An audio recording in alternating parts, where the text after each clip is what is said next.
अच्छा देखिए, इसी को लेकर प्रधानमंत्री ने अपनी रैली में आज निशाना भी साधा है। प्रधानमंत्री नरेंद्र मोदी ने दूसरे चरण से पहले परिवारवाद और करप्शन को मुद्दा बना दिया है। आज प्रधानमंत्री मोदी ने राजस्थान के जालौर और बांसवाड़ा में बड़ी रैली की, जिसमें उन्होंने कांग्रेस पर जमकर वार किया। उन्होंने कहा, कांग्रेस ने जिस तरह परिवारवाद और करप्शन बढ़ाया, उसी पाप की सजा आज कांग्रेस को मिल रही है। सुनिए क्या कहा उन्होंने। इसी कांग्रेस ने परिवारवाद और भ्रष्टाचार का दीमक फैलाकर देश को खोखला कर दिया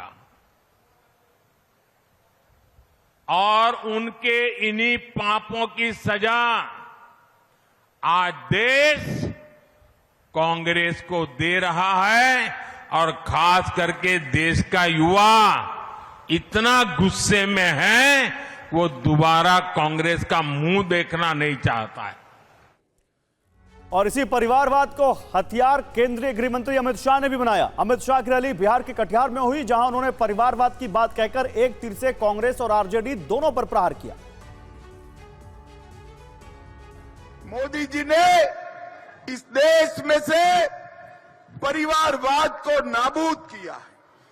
मोदी जी ने जातिवाद और तुष्टीकरण को भी समाप्त करने का काम नरेंद्र मोदी जी ने किया है।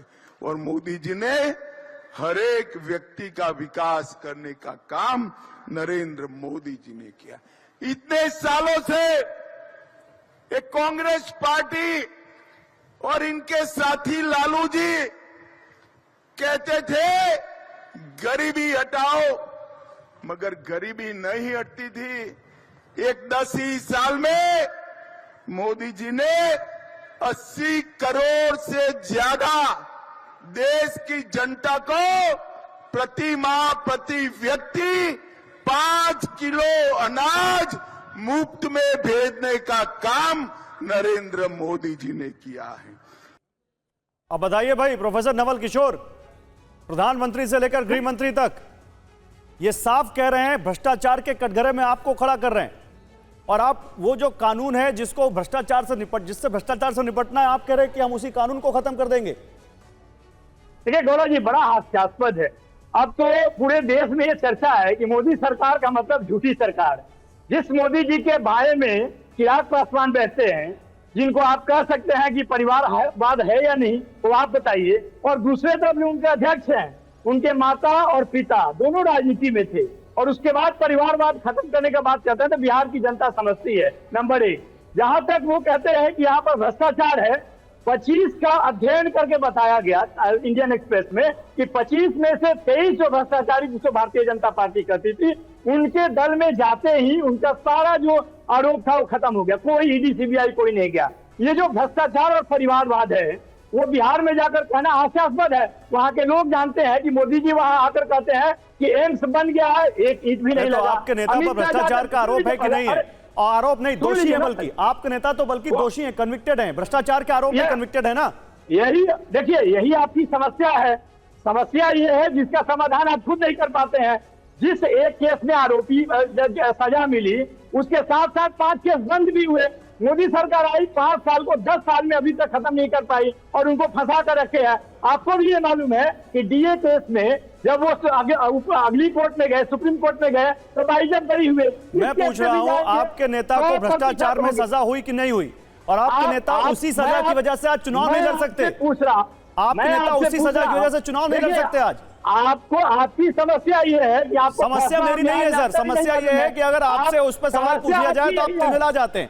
आप समीर नहीं, गौरव नाम है मेरा नाम गौरव है सर। प्रोफेसर नवल किशोर, पहले नाम याद करिए। और दूसरी बात सुनिए, पैरेलल नहीं बोलते, पहले मैं बोल लेता हूं फिर आप बोल लीजिए। पहले मैं सवाल पूछ लेता हूं। मैं ये पूछ रहा हूं, करप्शन का मुद्दा अगर उठा रहे हैं आप, उनके नेताओं पर उठाइए आरोप, लेकिन ये तो सच्चाई है ना कि आरजेडी के सुप्रीमो, बहुत सबसे बड़े लीडर, उनको करप्शन के मुद्दे पर सजा हुई, और ये आपके लिए एक कमजोर नस है। मैं ये पूछ रहा हूं जिसको मोदी जी बार बार दबा रहे हैं। देखिए, हम न्यायिक प्रक्रिया में विश्वास रखने वाले लोग हैं। यहाँ देश के गरीब, दलित और जितने भी लोग हैं वो न्याय प्रक्रिया में विश्वास रखते हैं। न्याय प्रक्रिया के सबसे निचली अदालत से उनको सजा मिली है। निचली अदालत से एक और सजा मिली थी डीए केस में, सुप्रीम कोर्ट में गए तो खारिज हो गई। इस केस में भी जब अगली कोर्ट में ऊपरी कोर्ट में जाएंगे तो खारिज होगा। हम इस पर विश्वास है, इसीलिए हम न्यायिक प्रक्रिया में विश्वास रखते हैं।